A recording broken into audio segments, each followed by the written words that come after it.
India is set to become the world's most populous country next year, overtaking China with its 1.4 billion people, according to UN figures. By this November, the planet will be home to 8 billion. But population growth is not as rapid as it used to be. It is now at its slowest rate since 1950 and is set to peak, says the UN, around the 2080s at about 10.4 billion, though some demographers believe that could happen even sooner. But the population of the world is expanding unevenly. More than half the growth we will see in the next 30 years will happen in just 8 countries: the Democratic Republic of the Congo, Egypt, Ethiopia, India, Nigeria, Pakistan, the Philippines and Tanzania. At the same time, some of the world's most developed economies are already seeing population decline as fertility rates fall below 2.1 children per woman, which is known as the replacement rate. In 61 countries, the report says, populations will decline by at least 1% by 2050.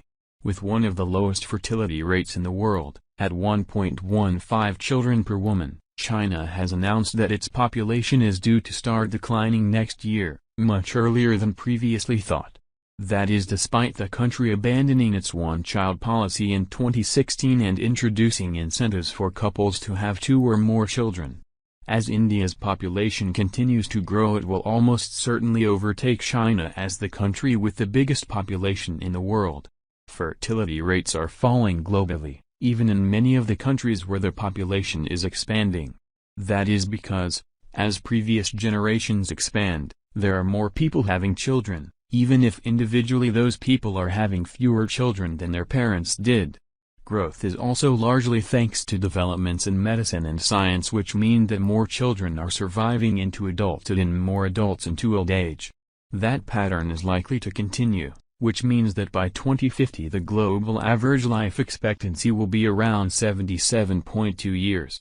But this pattern means that the share of the global population aged 65 years or above is projected to rise from 10% this year to 16% in 2050.